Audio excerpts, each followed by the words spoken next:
Bonjour à tous. Dans cette vidéo, je vais vous présenter un cours de base concernant les bases de données. Je parlerai du concept des diagrammes entité-relation, ensuite de la façon dont il est transformé en une base de données relationnelle. Au cours de cette vidéo, je vous parlerai également des cardinalités, de la modélisation des données, du rôle des clés primaires et étrangères et enfin du concept de normalisation des données. À présent, nous allons voir le concept des entités. On appelle entité une représentation d'un ensemble d'objets réels ou abstraits qui ont des caractéristiques communes. Par exemple, si vous voulez modéliser une commande d'article faite par un client, il apparaît en première lecture qu'il y a au moins deux entités, car nous venons de parler de client et d'article. Donc ici, nous avons deux entités, l'entité client et l'entité article. Voici donc la modélisation de ces deux entités. Elles sont représentées graphiquement par des rectangles avec à l'intérieur le nom des entités. Voilà, donc ici nous avons l'entité client et l'entité rectangle. L'entité article. Nous venons de voir donc la première étape qui consiste à identifier les entités. Chaque entité a des caractéristiques particulières que l'on retrouve dans toutes les occurrences. Ici, nous aurons la liste des clients et la liste des articles. Par exemple, le client aura un nom, un identifiant, une adresse, etc. C'est ce que nous allons voir dans l'étape 2, le concept des attributs. Les attributs correspondent aux caractéristiques des entités, c'est-à-dire ce que l'on attribue comme information à ces entités. Pour désigner deux occurrences, on utilise habituellement des numéros tels que le matricule des clients ou le numéro de l'article. Une entité munie de ces attributs est représentée par un rectangle, nous venons de le voir, contenant son nom, bien sûr le nom de l'entité, ici nous avons l'entité client et article, mais suivi par ses attributs consécutifs. Nous avons les attributs matricule, nom, adresse pour l'entité client, pareil pour l'entité article avec son numéro, sa désignation et adresse. Avec son identifiant placé en premier lieu, ici l'identifiant est matricule placé en premier lieu et souligné.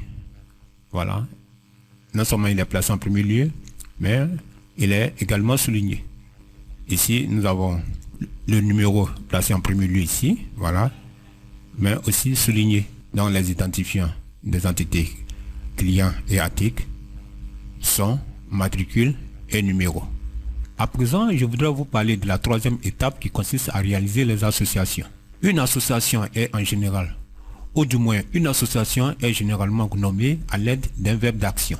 En effet, le client commande un article. Le concept d'association permet de représenter le lien existant entre deux ou plusieurs entités. Ici, nous n'en avons que deux. Un client commande donc un article. C'est ce que nous avons modélisé ici. Le client commande un ou des articles. Eh bien, les associations peuvent contenir des attributs. Nous avons ici l'association commande qui contient un attribut, à savoir l'attribut date qui correspond à la date de la commande. Alors, nous pouvons également voir sur ce schéma qu'une association est représentée par une ellipse contenant son nom, le nom de l'association est commande, verbe d'action commandé, avec un attribut.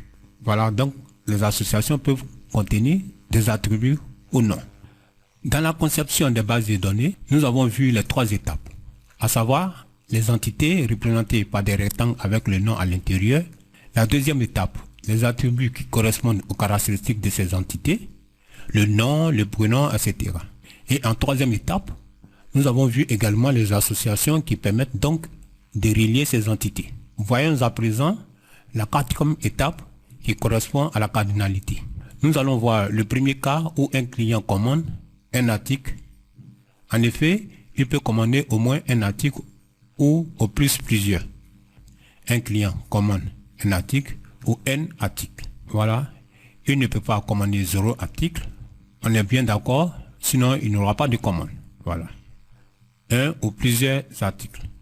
la cardinalité sera au moins 1 au plus n, que l'on notera 1n. Maintenant, voyons le cas de l'article. L'article commandé par 0, 1 ou n clients. Ici, un article peut être commandé ou pas. Voilà, 0 ou n. 0, ça veut dire pas commandé. Un article alors peut être commandé ou pas. Donc au minimum 0 et au maximum n.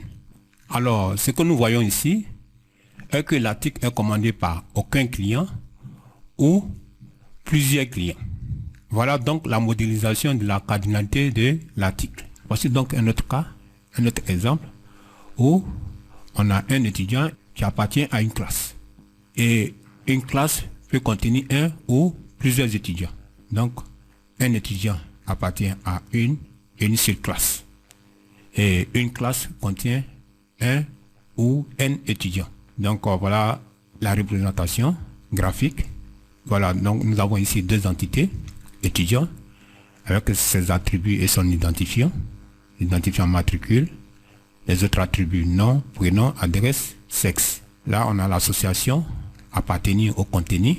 Ici, nous n'avons pas d'attributs au niveau de l'association. Donc, ça va dépendre des cas, du cas de charge et des besoins. De l'autre côté, on a l'entité classe avec son identifiant et ses autres attributs, à savoir attributs intitulés, effectifs. Les cardinalités, 1 à plusieurs.